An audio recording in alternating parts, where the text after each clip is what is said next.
Mais Anna, comment peux-tu le défendre? Mais je ne suis pas en train de le défendre, tu te trompes.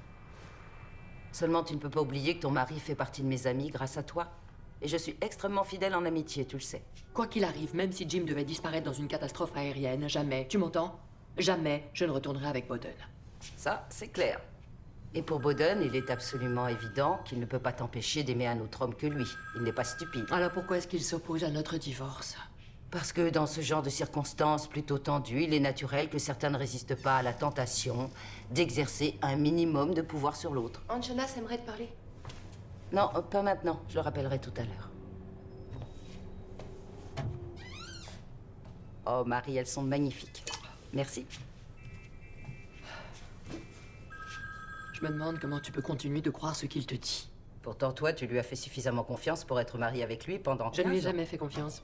Le professeur Miller appelle du Connecticut. Il dit que c'est urgent. Il veut te poser des questions sur ton programme. Prends un rendez-vous téléphonique. Demain, s'il te plaît. Et débranche ce téléphone. Écoute, Marie, soit tu acceptes les hommes tels qu'ils sont, soit tu vis seule. Tu ne changeras pas de Jim, tu sais. Je ne veux pas changer de Jim. Il est parfait. Parfait. Les hommes que tu décris dans tes livres n'ont rien de parfait. Pourquoi veux-tu que ceux de la vraie vie le soient? Heinrich vient de téléphoner. Oh non. C'est le seul appel que j'aurais accepté. Il m'a demandé de ne pas te déranger aussi longtemps que ta Marie chérie est là. Quand va-t-il rentrer? Il va passer la nuit là-bas. Il a rendez-vous avec un étudiant demain très tôt. Merci, Lotte.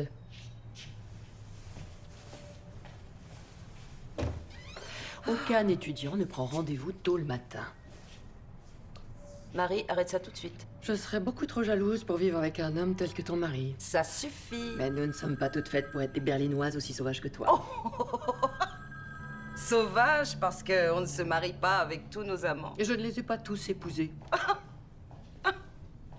Pas tous, mais presque.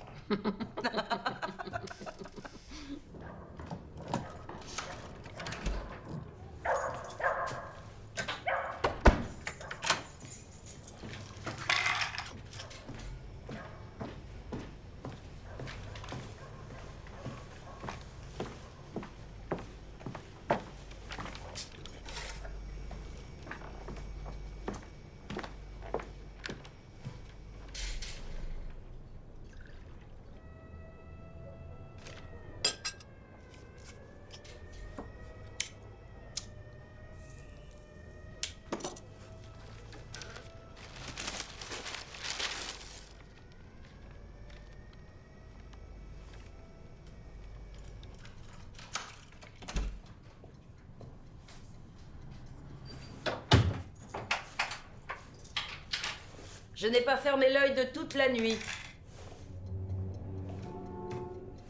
Est-ce que nous sommes vraiment obligés d'en parler tout de suite?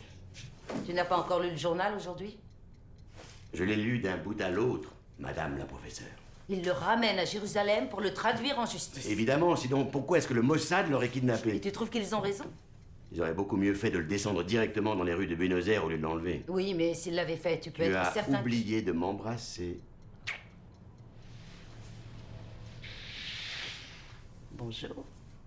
Finalement, l'enquête a révélé que l'évasion d'Adolf Eichmann d'Allemagne vers l'Amérique du Sud a pu avoir lieu après la délivrance par la Croix-Rouge d'un passeport que le Vatican lui a permis d'obtenir. Qu'est-ce qu'il raconte? Le pape n'aurait jamais aidé un nazi à s'enfuir. Un nazi, non, c'est sûr, mais un bon catholique, pourquoi pas? Dieu n'a pas voulu qu'il s'en sorte comme ça. Dieu, non. Les Allemands, c'est autre chose. Tu verras, en aucun cas, ils ne feront une demande d'extradition. L'ex-officier SS s'est enfui en empruntant un réseau que nos services d'espionnage connaissent et qui s'appelle le Ratline. Eichmann a obtenu sa fausse identité et son passeport à Gênes. Il est monté à bord d'un cargo italien en partance pour Buenos Aires. Ainsi, vous comprendrez peut-être quelle raison j'ai de vouloir assister au procès d'Eichmann. J'ai quitté l'Allemagne en 1933, j'ai raté les procès de Nuremberg, et jamais je n'ai vu un nazi. Non, attends. Et jamais je n'ai vu aucune de ces personnes en chair et en os. En chair et en os. Oui, je crois que c'est mieux. Moi aussi.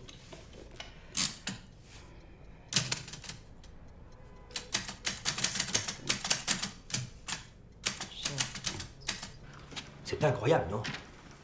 La fameuse Hannah Arendt veut faire un reportage pour nous. Ce serait un privilège d'avoir une immigrée juive allemande aussi réputée sur ce procès exceptionnel. Je crois qu'il n'y a pas à hésiter. Pour qui elle se prend?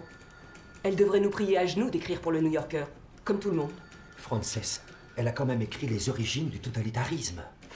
Très vendeur, ce titre. C'est l'un des livres les plus importants du XXe siècle. Lisez-le, il est là. Elle fait partie de tous ces philosophes européens, c'est ça? Elle a été la première à écrire sur le Troisième Reich du point de vue de la civilisation occidentale.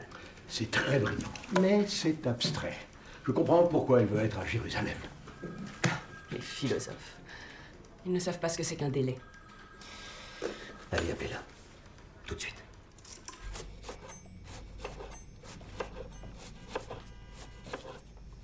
Tu es sûr que tu veux t'infliger ça? Quand nous entendions ces nouvelles